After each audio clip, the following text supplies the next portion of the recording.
10 dias, no final de junho de 2022, a Suprema Corte dos Estados Unidos conseguiu virar o país de ponta cabeça. A mais alta instância judicial simplesmente retirou o direito das mulheres americanas de abortar, decidiu que pessoas podem portar armas em público, limitou o combate às mudanças climáticas e conseguiu trazer ainda mais a religião para dentro do espaço público do país. Mas por que isso aconteceu e como? É isso que a gente vai te contar nesse episódio, além de, claro, te explicar o que é a Suprema Corte dos Estados Unidos. Antes de começar esse episódio, a gente só queria dizer que ficamos ausentes no mês de junho de propósito. A gente preparou uma série de conteúdos exclusivos para os nossos apoiadores na Aurelo, então fica de olho por lá e nas nossas redes sociais para saber mais. Mas bora falar da Suprema Corte. Eu sou a Andressa Isfer. E eu sou Elizabeth Matravog. E esse é o Papo de Inter.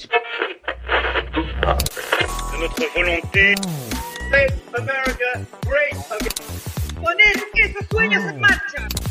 Actitud muito produto. Estado de alarma en toda España.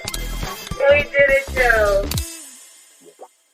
Como sempre, a primeira pergunta que a gente se faz quando começa a ler alguma notícia relacionada à Suprema Corte dos Estados Unidos é: o que é?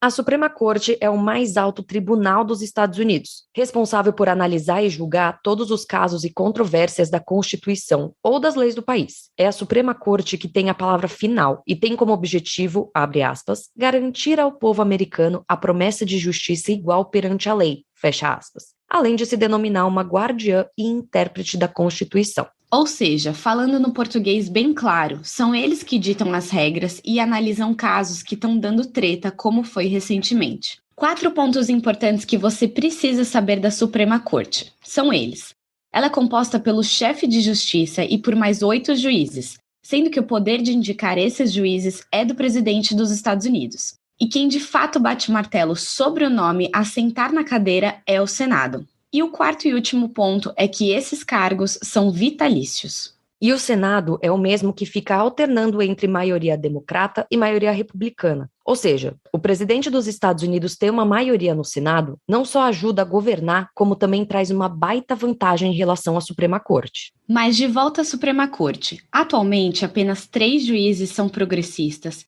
sendo o restante conservador. Isso explica, por exemplo, como a reversão da lei que legaliza o aborto aconteceu.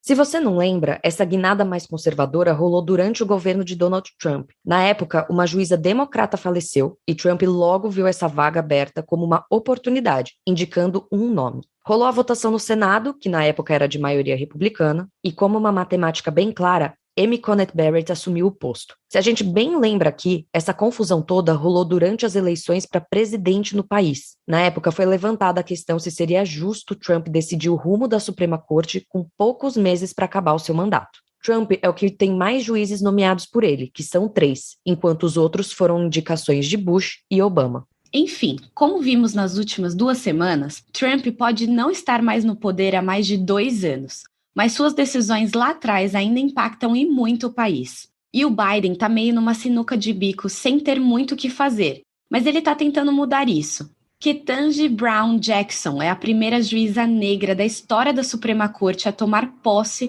no dia 30 de junho. Ela foi indicada por Biden e sua nomeação foi aprovada pelo Senado em abril deste ano. Jackson chega em um momento caótico para a política americana e promete mudar o rumo das decisões da Suprema Corte. No próximo bloco, a gente te explica por que o Biden está tendo tanto BO nesse último mês.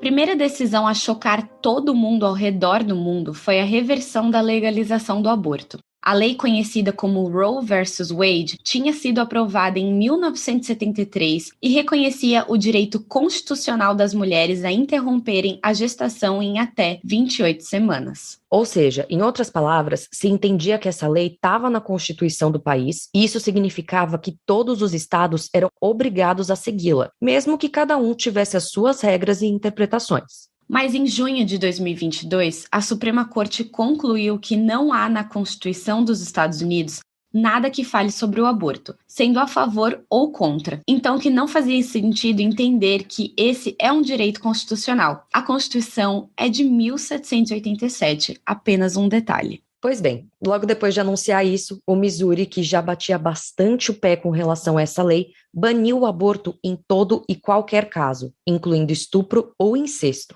Dakota do Sul também se pronunciou logo em seguida da decisão, falando que agora, no seu estado, o aborto só vai ser legal em casos extremos onde a vida da mãe está em risco. Enfim, a Suprema Corte abriu ali uma porta para uma série de estados republicanos proibirem o aborto ao redor do país. Um ponto muito importante que a gente precisa lembrar aqui é que cada estado dos Estados Unidos tem sua própria lei. Então, essa decisão da Suprema Corte significa que cada estado pode fazer o que bem entende, proibindo ou legalizando a prática. A expectativa agora é que uma grande parte do país, principalmente no centro-oeste e sul, proíbam o aborto ou criem regras bem rígidas com relação a isso. Isso significa que caso uma mulher busque interromper a sua gestação em segurança, ela precise viajar para outro estado em que essa prática é legal. Você deve estar se perguntando, tá, é isso? Não tem mais nada que possa ser feito? Sim, pode, mas a gente já te adianta que é bem improvável que aconteça. Seria possível criar uma lei federal para autorizar o aborto no país. Essa lei estaria acima das dos estados, então as coisas meio que voltariam ao que era antes. O problema é que para criar essa lei seria necessário o apoio majoritário da Câmara dos Deputados, uma maioria de 60 votos no Senado e uma assinatura do presidente, que no caso é o Joe Biden.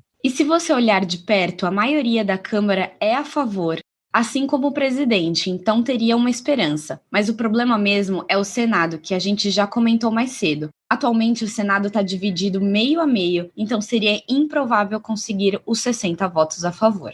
O que poderia mudar isso seriam as eleições de meio de mandato, que vão acontecer em novembro de 2022. O ponto é que todos os analistas indicam que vai acontecer exatamente o contrário, e os republicanos vão ter a maioria por lá. E só uma curiosidade antes de encerrar este bloco. Os Estados Unidos se tornaram o quarto país do mundo a reverter uma lei de legalização do aborto, se juntando apenas a Polônia, Nicarágua e El Salvador.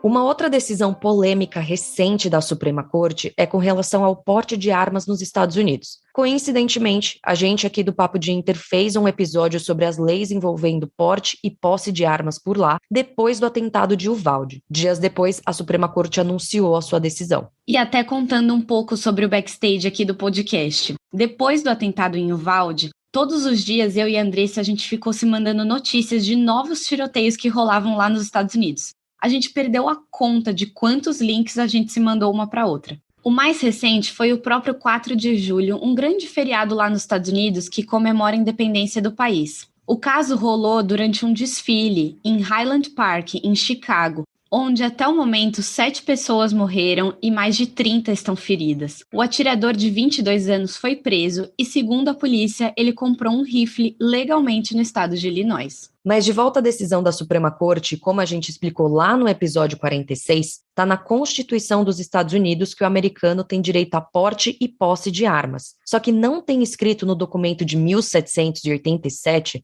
uma série de regulamentações. Não tem especificado quem, quando, como e onde pode portar uma arma. Na época, o direito à posse de armas estava no mesmo nível que liberdade de imprensa e liberdade religiosa. Isso lá em 1700, ou seja, o negócio está extremamente enraizado na história do país. E a Suprema Corte claramente se aproveitou disso para decidir, também no final de junho de 2022, que agora todo e qualquer americano tem direito a portar arma em público de forma não ostensiva. O que quer que isso signifique? Essa decisão também foi histórica e bateu de frente diretamente com uma lei de Nova York que exigia uma autorização para poder portar armas de fogo em público. Agora, Nova York vai ter que ceder à Suprema Corte. Até te contando uma curiosidade, foram 2 homens nova-iorquinos que pediram para a Suprema Corte analisar o caso deles, porque eles não tinham recebido autorização para portar arma em público. Os 6 juízes mais conservadores da Suprema Corte analisaram, discutiram e decidiram que essa lei de Nova York vai contra a Constituição do país e que geral tem que ter direito a andar com a sua própria arma em público. Mesmo a Nova York, que só esse ano teve 3 grandes casos de ataques com arma de fogo. Um num vagão de metrô no Brooklyn, outro em um mercado em Buffalo e outro numa área de piquenique em Harlem. Segundo o Gun Violence Archive, uma instituição que faz levantamento de dados de ataques como esse, só em 2022, 12 atentados aconteceram em Nova York. Enfim, o ponto é que mesmo com todos esses casos acontecendo, a Suprema Corte acha que o cidadão americano tem que ter o direito de carregar uma arma em público, para casos em que precise se defender. E antes da gente encerrar esse bloco, é muito importante lembrar que nos Estados Unidos, a questão é do controle de armas e não da proibição delas, como é aqui no Brasil. O lado mais conservador costuma defender a venda de armas sem grandes restrições, e o lado mais progressista tende a defender o controle maior, como o histórico criminal, e uma série de documentos que o classifiquem apto para usar uma arma.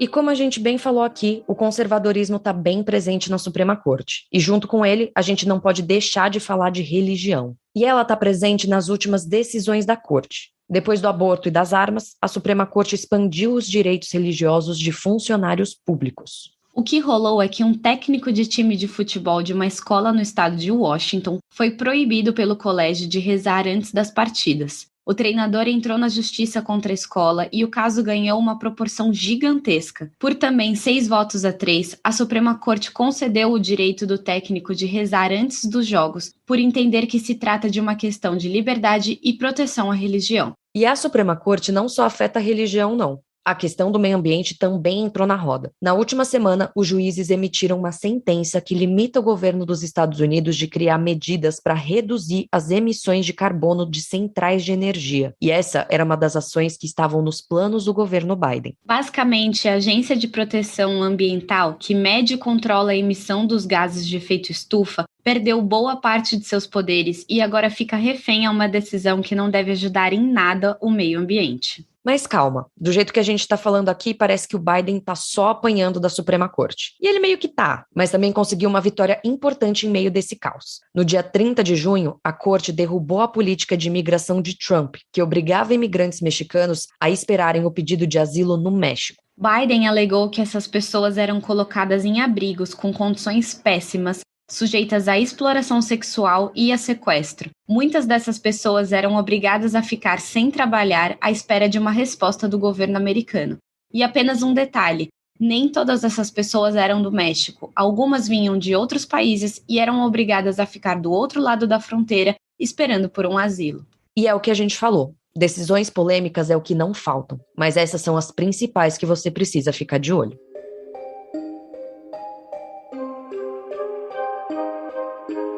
A gente espera que vocês tenham gostado desse episódio e que vocês tenham entendido um pouco mais sobre a treta que está rolando lá nos Estados Unidos. Não esquece de seguir a gente nas redes sociais, no @Papo de Inter Podcast, tudo junto, e também no TikTok, no @Papo de Inter. Por lá a gente vai postando alguns reels e algumas coisas que vocês precisam ficar de olho com relação ao noticiário internacional. E como a gente falou lá no início do episódio, a gente preparou um conteúdo exclusivo para apoiadores da plataforma Orelo. Então fiquem de olho por lá, já apoiem a gente por lá, acompanhem os nossos conteúdos e ouçam também os nossos episódios pela Orelo. Então é isso, gente. Até a próxima. Até mais!